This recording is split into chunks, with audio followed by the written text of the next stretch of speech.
Grüezi, moin und hallo. Ich komme aus Zürich, heute eingeflogen nach Hamburg oder eher mit der Deutschen Bahn, gestern pünktlich eingefahren, sogar sehr pünktlich eingefahren. Und ich freue mich heute über die Einladung hier zu sein. Vielen Dank, liebe Yvonne, für die Anmoderation. Ich hoffe, ihr habt noch ein bisschen Energie und Kraft. Das ist die letzte Masterclass, die wir gerade erfahren haben. Aber worüber möchte ich heute mit euch sprechen? Und zwar über die Ad Revolution. Es sind Themen wie KI, Privacy First, Targetings und den Aufstieg kreativer Werbeformate. Vielleicht noch kurz zu mir. Ich habe nicht so einen Schweizer Akzent, lebe seit 15 Jahren dort, aber bin gebürtiger norddeutscher Fischkopf, den es eher in die Schweizer Gewässer gezogen hat. Vor 15 Jahren, um genau zu sein. Ich bin bei AOL hier in Hamburg ursprünglich gestartet. 2010 hat sich AOL aus dem europäischen Markt mehr oder weniger zurückgezogen und das war sozusagen für mich die Chance, die Opportunity, über Trade Doubler sozusagen in die Schweiz zu kommen. Habe einen sehr starken Verleger, Medienvermarkter Background, bin dort beim führenden Medienhaus der TX Group für den Aufbau der Programmatic Sales und Data-Driven Unit gewesen, welche wir in die Goldbach als Vermarkter übergeben haben. Und seit 2021 freue ich mich, bei CY an Bord zu sein. Wir sind in der Schweiz zunehmend etabliert und fühlen jetzt sozusagen oder strecken jetzt die Fühler in den deutschsprachigen Raum nach Deutschland und Österreich aus, wo ich entsprechend für die Expansion verantwortlich bin. Ich habe eine Frage mitgebracht. Wir haben heute ganz viel über Innovation schon sprechen können. Und für mich ist daher auch für euch jetzt eine Frage, was meint ihr, ist die Werbebranche innovativ? Wenn ihr meint, ja, dann hebt doch vielleicht kurz mal die Hand. 1, 2, 3, 4. Oh, nicht so viele. Andere Meinung? Okay, gut, interessant. Also ich habe vielleicht noch eine weitere Frage mitgebracht. Als Innovation 1 greife ich nochmal das Thema Third-Party-Cookie aus. Wer weiß oder meint, wann das Third-Party-Cookie erfunden wurde oder wie lange es das schon gibt? Freiwillige vor, wer traut sich? Wer hat eine Meinung, eine Schätzung? Keine Idee? 2008, oh, schon ein bisschen zu spät gewesen. 1994 wurde es ursprünglich erfunden seitens Netscape, aber ab 96 durch die Verbreitung, insbesondere über den Double-Click-Ad-Server, wurde es dann sozusagen zunehmend etabliert. Aber auch 30 Jahre später gibt es noch keinen vollständigen Ersatz sozusagen, was eine skalierbare Alternative zum Third-Party-Cookie darstellt. Und wenn man jetzt mal auf der linken Seite uns die verschiedensten Grafiken anschaut, was hat es eigentlich vor 30 Jahren sonst gegeben? Also ich meine, wir sind vielleicht da, oder ich zumindest, das ist mein erstes Handy, Nokia 3310, das erste Mal Snake drauf gespielt, mega Erlebnis gewesen.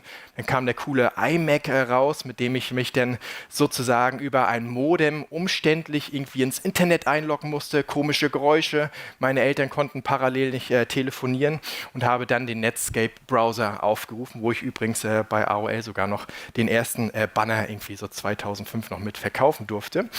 Und gleichzeitig auch noch andere Beispiele, dass man halt eben dann über den Browser vielleicht mehr oder weniger legal, illegal irgendwelche MP3-Player über Portale wie Napster runtergeladen haben, damit wir sozusagen physisch irgendwie dann doch noch das Material, die Musik bei uns auf den Devices haben und haben die dann über Player wie Winamp abgespielt. Und was ich damit sagen will, in diesen 30 Jahren ist so viel passiert, es hat sich unglaublich viel verändert. Eigentlich alle dieser Companies haben sich komplett neu erfunden oder sind verschwunden, aber wir halten weiterhin nach 30 Jahren immer noch an das Third-Party-Cookie fest. Innovation Nummer 2 zum Thema Ad-Standards. Vielleicht auch hier die nächste Frage. Weiß jemand, was so das meist eingesetzte Werbeformat ist?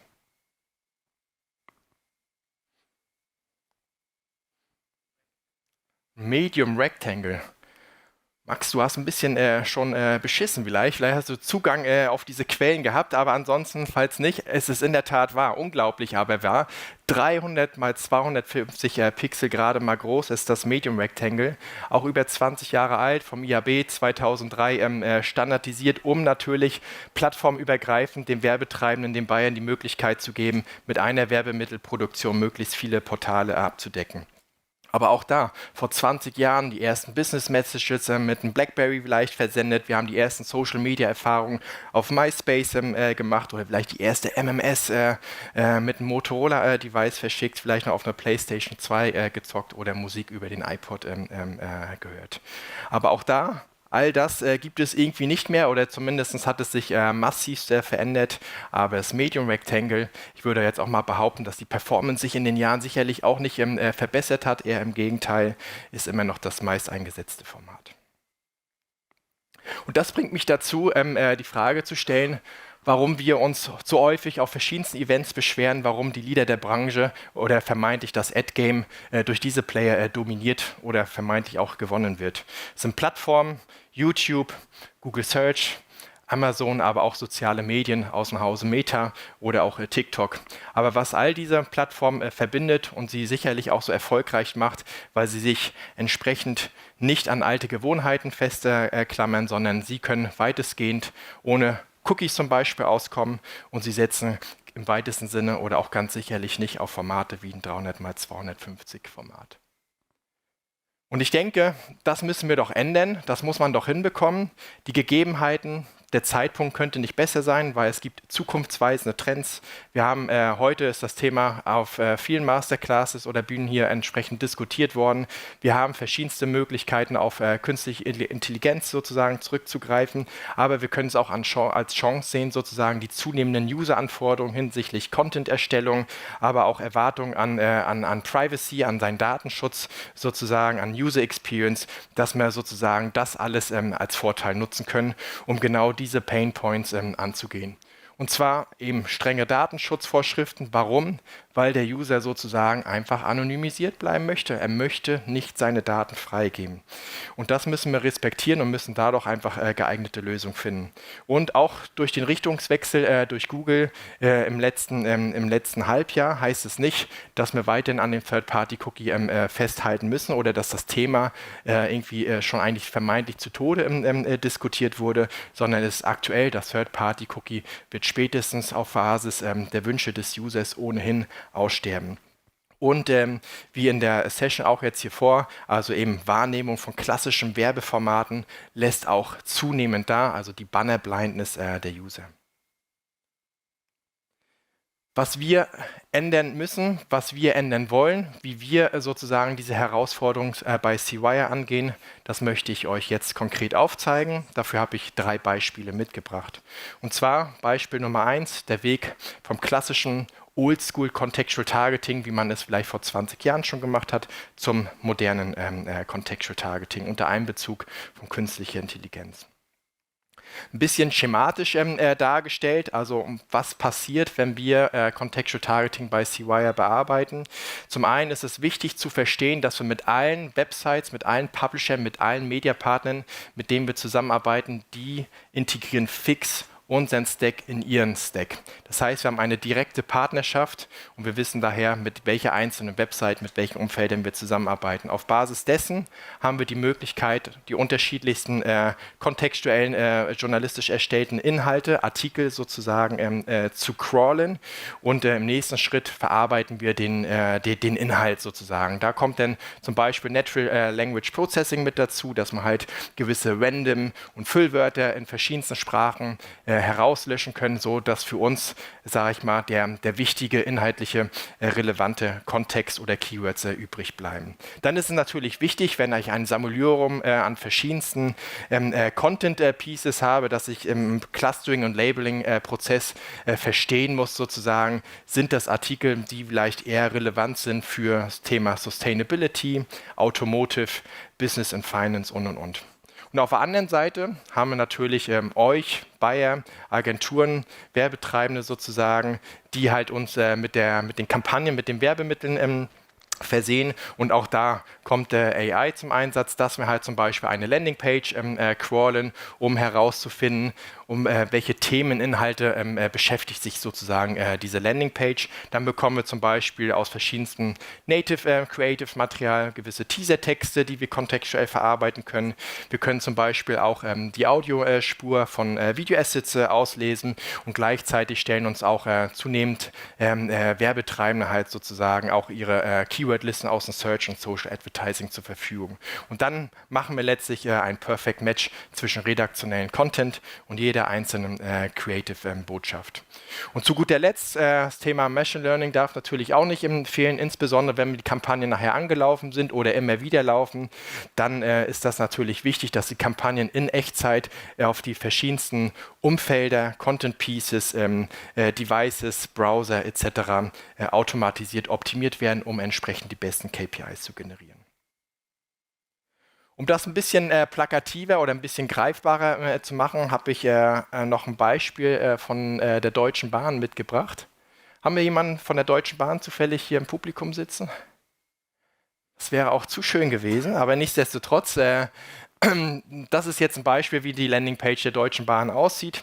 Also eben, das ist jetzt eine Landingpage, die wir entsprechend sozusagen crawlen und auf Basis dessen einen Prompt generieren. Der Prompt könnte denn so aussehen, von wegen zielen Sie auf Inhalte ab, die sich auf internationale Bahnreisen, günstige Zugangebote und umweltfreundliches Reisen in Europa bezieht. Sprich, das sind eigentlich Artikel, die wir bewusst targeten wollen, weil die ein Perfect Match eigentlich für die Deutsche Bahn auf Basis der Inhalte der Landingpage zur Verfügung stellen würden. Und so sieht das Ganze denn aus, dass wir oben halt im Query den Prompt sozusagen einfügen und innerhalb von wenigen Sekunden, je nachdem wie breit oder wie nischig das Thema getargetet wird, werden dann voll transparent teilweise bis zu Tausende Artikel eingeblendet. Und hier auf der linken Seite dort oben sieht man so ein paar Zahlen zwischen 0 und maximal 1. Das ist unser sogenannter Relevance Score. Das heißt maximal, wenn der Artikel gerankt wird als 1 mit einem Score, dann ist es ein Perfect Match, also dann gibt es kein perfekteres Umfeld für den Service, der beworben wird. Und um das nochmal abschließend zusammenzubringen, ist es eigentlich genau diese Logik. Also wir haben eben den Werbetreibenden auf der linken Seite, der uns seine Assets, seine Landingpage zur Verfügung stellt, eben seine Keywordlisten aus dem Search und aus dem Social. Und dann haben wir entsprechend die Publisher, die direkt in unserem Netzwerk angeschlossen sind. Und sobald ein Journalist einen neuen Artikel live stellt, dann dauert es maximal 10 Minuten, bis wir ihn sozusagen bei uns identifiziert und nach einem semantischen System sozusagen richtig flecken und erkennen. Und dann versuchen wir sozusagen mit unserem Algorithmus eine Relevanzbewertung herzustellen, um den Perfect Match zwischen Werbebotschaft und Publisher-Content herzustellen. Das war nun der Targeting-Bereich. Jetzt geht es nun darum, im nächsten Schritt sicherstellen, wie kann ich den User durch bahnbrechende Werbeerlebnisse engagen, ihn motivieren oder dazu bringen, dass er sozusagen sich mit meiner Brand, mit meinen Services oder Produkten sozusagen im positiven Sinne auseinandersetzt oder auch auseinandersetzen möchte. Dadurch geht es so erstmal darum, diesen Teufelskreis zu durchbrechen. Das sind jetzt so 3 verschiedenste mittelgroße News-Sites, die ich mir jetzt so in den letzten 2-3 Tagen mal angeschaut habe oder ein bisschen gescreent habe. Und ich muss mit Erschrecken feststellen, wenn ich jetzt aus reiner privater User-Perspektive auf eine dieser News-Sites gehe, dann habe ich verschiedenste Challenges, verschiedenste Herausforderungen zu bewältigen. Als erstes kommt natürlich der obligatorische Consent-Banner. Dort muss ich einwilligen oder ich muss zum Beispiel ein Paid-Abo abschließen. Wenn ich diese Hürde gemeistert habe, dann poppt auf einmal ein ziemlich nerviges, intrusives, unrelevantes Interstitial auf, was ich versuche mit einem kleinen X irgendwie wegzuklicken. Wenn ich es dann mal geschafft habe, einen redaktionellen Artikel aufzurufen, dann scrolle ich runter, ich lese diesen Artikel, es poppt vielleicht nochmal ein anderes Overlay-Format aus. Es starten irgendwelche Videos, wo der Sound einfach angeht. Ich versuche völlig genervt, irgendwie den Sound abzustellen. Das Video klebt sich unten rechts am Rand. Und das zeigt mir irgendwie so, es ist A, unrelevant, es ist störend, es ist kein schönes Werbeerlebnis und es ist schädlich eigentlich für die gesamte Wertschöpfungskette. Also gerade ich mit meinem Verleger-Background, ich weiß, was es natürlich heißt, hochqualitativen Journalismus in einem Freemium-Modell sozusagen sozusagen zu finanzieren, nachhaltig zu finanzieren. Aber das geht halt entsprechend nur, wenn ich hochqualitative Brands auf meiner Seite habe und auch gute mehrwertstiftende Werbeerlebnisse für die Userschaft erreiche und sicherlich nicht in diesem Overload oder an dieser Masse von Übermonetarisierung wahrscheinlich zu sehr, sehr niedrigen Cent TKP-Bereichen. Und für Werbetreibende ist es genauso schwierig, also ganz aus, man erkennt es fast gar nicht, aber dort versucht die Automotive-Brand Polestar vermeintlich ein 9:16 ziemlich großflächiges Vertical Video Ad zu buchen, macht es auch. DSP, SSP geben es wahrscheinlich glaubhaft vor, dass das wirklich super umfällt und das Format super dargestellt wird, aber es wird in einem kleinen Mobile-Banner sozusagen ausgespielt. Und warum erzähle ich das? Weil andere kriegen es hin. Es funktioniert. Wenn wir auch da nochmal dran denken, an die großen Plattformen. Sie haben es nämlich geschafft. Dort ist diese User Experience, die Plattformen wurden darauf ausgelegt, sozusagen durch eine nahtlose Integration ein Top-Werbeerlebnis zu schaffen. Sprich, die Werbeformate sind an die Plattform angeglichen worden. Und das schafft natürlich eben zum einen Relevanz, aber auch, dass man halt durch hochwertige Inhalte, aber auch entsprechende hochwertige Integration der Formate wirklich echtes User Engagement generieren kann. Und genau das machen wir bei CWire auch. Also wie differenzieren wir uns? Also wir liefern keine kleinen Ads irgendwo aus, sondern wir stellen immer sicher durch die direkte Publisher-Anbindung, dass unsere Formate großflächig direkt im Lesefluss ausgeliefert werden. Man muss nicht irgendwie gucken, dass man mit einem kleinen X irgendwie ein Overlay-Format wegklicken muss und sie kommen immer groß und integrativ daher. Sie begeistern die User, dass man halt interaktive Elemente mit integrieren kann, dass der User, wenn er interessiert ist, sich wirklich mit jedem Creative, was wir anbieten, aktiv auseinandersetzen kann. Und das fördert halt einmal eine stärkere Markenbindung, aber steigert natürlich ganz klar auch die Aufmerksamkeit. Daher, die Formate sind alle entwickelt, eben um eure Ziele zu erreichen, von Awareness über Traffic-Generierung, denn je nachdem, wie man den Targeting-Approach wählt, dass man halt auch Formate im Petto haben, die wirklich auf qualitativen On-Site-Engagements einzahlen, Leads und Sales. Dabei ist es so einfach. Also Rich Media ist auch nichts Neues, wo man einfach diverse verschiedenste Assets wie Videos in verschiedensten Formaten, Bildern in unterschiedlichen Seitenverhältnissen kombiniert mit spielerischen Elementen und Produktkatalogen aneinanderfügen kann. Und schon hat man eigentlich in ziemlich einfachen Umsetzungsmöglichkeiten mit recht wenig Aufwand viel schönere Formate, die deutlich integrativer und deutlich weniger störend daherkommen. Und daher was ich sagen kann, man kann auch die Umsetzung entlang des kompletten Funnels sozusagen wählen, eben, dass wir Formate haben von Attention, Awareness über die Consideration-Phase bis hin zu Performance, insbesondere im Bereich Performance, wenn man halt großflächige, schön daherkommende Native-Formate sozusagen direkt sichtbar und dann vor allen Dingen insbesondere mit einem Always-On-Ansatz, wenn man dann noch ein sehr nischiges, sehr spezifisch granulares Contextual Targeting drüber legt, sehen wir halt, dass nicht nur die Ad-Engagement dann deutlich gesteigert wird, sondern vor allen Dingen, dass auch die Qualität auf der Landingpage deutlich erhöht werden kann.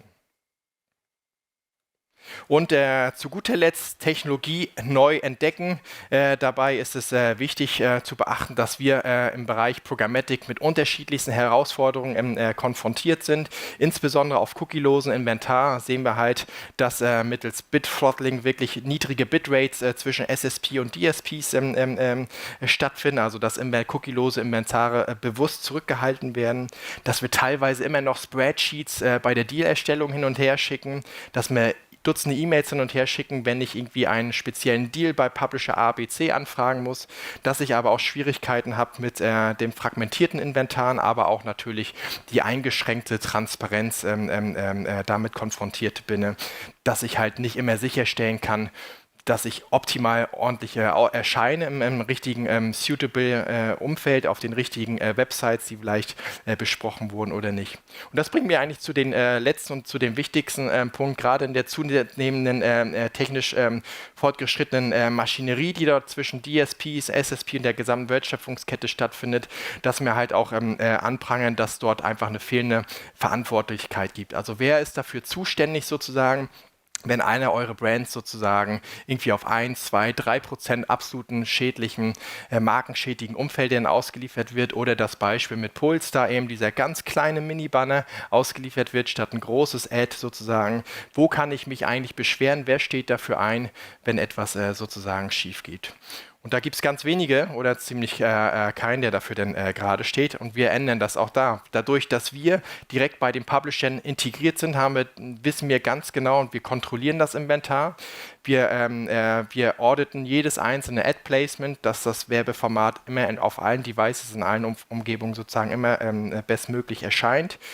Wir arbeiten ausschließlich auch nur mit hochqualitativen, journalistisch erstellten Inhalten oder Publishern zusammen und nutzen natürlich eben, wie vorhin vorgestellt, das KI-basierte Contextual Targeting und vor allen Dingen auch je nach Use Case haben wir mittels Contextual Targeting auch die Lösung halt im Bereich Brand Safety noch ein Stück weiter zu gehen, dass man nicht nur im Brand Safe Umfeld oder Publishern ausgeliefert wird, sondern dass man halt auf großen, bekannten, wichtigen News-Publishern, die guten Journalismus machen, aber dass ich dort nicht unbedingt auf den unsuitable, negativ behafteten Newsartikeln ausgeliefert werde. Oh, falsche Animation. Gut, einmal weiter und daher eben, wir übernehmen die volle Verantwortung und wie das Ganze bei uns in dem Ökosystem aussieht, ist dann so, dass man halt eben unsere CWire SSP, wie gesagt, direkt mit den Publishern angebunden ist, was dort ganz oben gezeigt wird und der CWire Managed Bidder, das sind unsere klassischen Direktbuchungskampagnen, die wir halt auch dort auf erfolgsbasierte Abrechnungsmodelle ausliefern, dass wir halt auch nicht dort einfach Impressions sozusagen verkaufen und droppen, die nachher nur eine gewisse oder nur eine bedingte Sichtbarkeit generiert haben, sondern dass wir wirklich auf Qualitäts-KPIs oder Abrechnungsmodelle verkaufen. Und da merken wir natürlich, gerade so in großen Märkten wie hier auch in Deutschland, dass natürlich eine enorm hohe Nachfrage an Kampagnenabwicklung eben über den eigenen Stack, über die eigene Preferred DSP erfolgen soll. Und da kommt dann unser Self-Service Solution Buyer Pro ins Spiel. Mit Buyer Pro haben wir die Möglichkeit, euch werbetreibende Buyer sozusagen ein Tool an die Hand zu geben, dass ihr Private Deals im Trusted Web mit 100% cookielosen Targetings, teilweise mit diesen Sonderformaten, die ich gerade gezeigt habe, dass ihr die im Self-Service-Modus sozusagen selber erstellen könnt innerhalb von wenigen Minuten. Und unser Buyer Pro funktioniert aber nicht wie ein Wallet Garden, sondern all diese Private Deals, die erstellt haben, die werden in eure Preferred DSP sozusagen reingepusht, sodass wir nicht euren Workflow verändern. Wie das Ganze aussieht zum Abschluss, da habe ich entsprechend noch ein Video oder 3 Videos mitgebracht. Also das ist eben wie der Deal Creator ist. Also ich habe schon die erste Möglichkeit, dass ich den Deal entlang meiner eigenen Naming Convention benennen kann. Ich suche meine gewünschte DSP aus, kann mir die verschiedensten Werbeformate zusammensuchen, hinterlege die verschiedensten technischen Targetings und kann dann zu guter Letzt in voll transparenten Art und Weise jeden einzelnen Publisher, jede einzelne Website auf jeden Device per Drag and Drop zu meinem Inventar hinzufügen oder auch nicht. Als nächstes kommt dann unser Targeting Assistant sozusagen, wo ihr selber einen Prompt generieren könnt oder wo mit einer Chat-GPT-Anbindung ihr kommunizieren könnt und sagen könnt, hey, ich möchte dieses und jede Zielgruppe targeten und unser Targeting Assistant macht dann Vorschläge und zeigt dann auf, welche Potenziale mit welchem Contextual Targeting sozusagen anstehen. Und zu guter Letzt dann noch unser Creative Builder, das muss ich sagen, das ist jetzt, hoffen wir, per Q2 oder per Ende Q2 sozusagen flächendeckend ausrollen zu können. Eben das Gute ist, dass man halt, wenn ihr Social Media Assets habt, YouTube Assets, dass ihr all diese Assets sozusagen dort hochladen könnt und dann entsprechend noch customizen könnt und wirklich interaktive Elemente in diese Werbemittel integrieren könnt und anschließend könnt ihr mittels Redirect Third-Party Tags sozusagen diese Creatives exportieren, sodass sie dann über eure DSP oder beliebigen Ad-Server ausgeliefert werden können. Ja, und damit bin ich ja auch schon beim Ende meiner Präsentation. Was sind so die Key Takeaways zum Mitnehmen? Ich glaube, KI, da sind wir uns alle bewusst, das ist heute das absolute Thema gewesen, eigentlich von jeder Masterclass, aber auch Contextual Targeting. Das sind die skalierbaren Antworten, sichere Tools, damit wir den Cookie-Sterben und den Datenschutz gerecht werden, um relevante, skalierbare und zukunftssichere Werbung anbieten zu können. High-Impact-Formate, es ist schön, aber es ist wichtig, dass man auch Trusted Partner hat, dass man auch sicherstellen kann, dass diese High-Impact-Formate auch wirklich als High-Impact sozusagen in jeglichen Umfeldern und Device ausgeliefert werden. Dazu ist es wichtig, dass man Partner hat, die diese Ad-Placements kontrollieren und auditen, um entsprechend natürlich mit diesen Formaten dann auch profitieren zu können, um gesteigerte Aufmerksamkeit und verbesserte User Experience generieren zu können. Und zu guter Letzt, mittels Buyer Pro stellen wir sicher, dass wir sozusagen die Erstellung, insbesondere im Programmatic Advertising von Private Deals, deutlich effizienter gestalten können, dass wir euch Tools an die Hand geben, dass ihr sozusagen 100% cookielose Deals erstellen könnt, um das gesamte Potenzial ausnutzen zu können, digitale Reichweite zurückzugewinnen können und das bei vollster Transparenz, indem ihr dann entsprechend selber entscheiden könnt, auf welche Website, auf welche Umfelder möchte ich welches Format ausspielen und können da entsprechend auch dann noch die höchste Brand Safety generieren. Wenn ihr Teil dieser Reise sein wollt, dann dort sind meine Kontaktdaten. Das Team ist teilweise hier vertreten. Wir sind auch morgen noch den ganzen Tag da und dann würden wir uns freuen, mit euch ins Gespräch treten zu können. Vielen Dank. Herzlichen Dank, Martin. Es gibt eine Frage, und zwar: Mit welchen Publishern arbeitet ihr in der Dachregion zusammen? In der Dachregion sicherlich der stärkst erschlossenste Markt ist ganz sicherlich die Schweiz. Das ist da, wo wir herkommen, wo man halt mit Ringier Advertising, der TX Group, CH Media und teilweise dem NZZ Verlag zusammenarbeiten, also wo wir mit allen relevanten Verlegern zusammenarbeiten. In Österreich ist es Krone, Coop Media, ich glaube Kurier ist jetzt gerade im Onboarding, auch dort mit die größten News Publisher und die Sites, die jetzt per sofort auch schon buchbar sind in Deutschland. Das sind die Inventare der Ad Alliance. Funke ist, ich glaube, im Dezember live gegangen. Heise Online und dann natürlich noch verschiedenste weitere Publisher, die jetzt gerade im Onboarding sind, wo wir relativ zuversichtlich sind, dass wir da auch zeitnah andere großkarätige Publisher live haben werden. Ja. Kannst du noch was sagen zu den CPC und ROAS sagen? Habt ihr Use Cases mit echtem Vergleich KPI?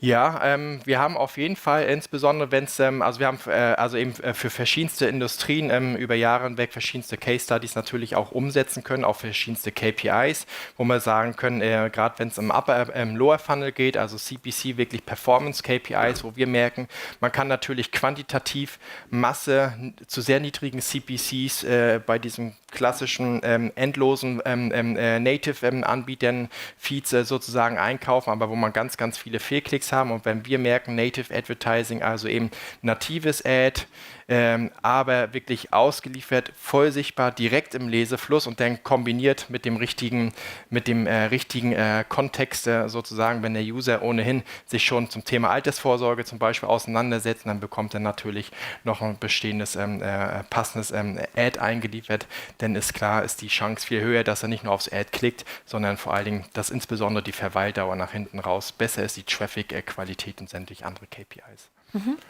Und nach welchen Kriterien bewertet ihr, welche Werbeplatzierungen Premium sind und welche nicht?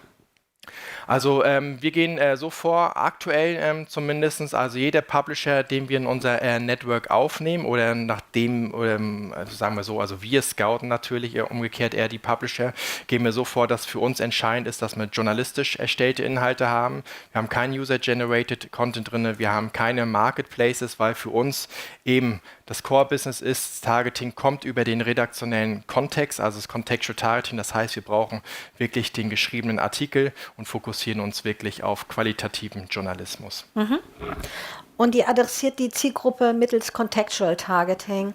Wie managt ihr den Spagat zwischen richtigem Umfeld, Brand Safety und Maximierung der Reichweite?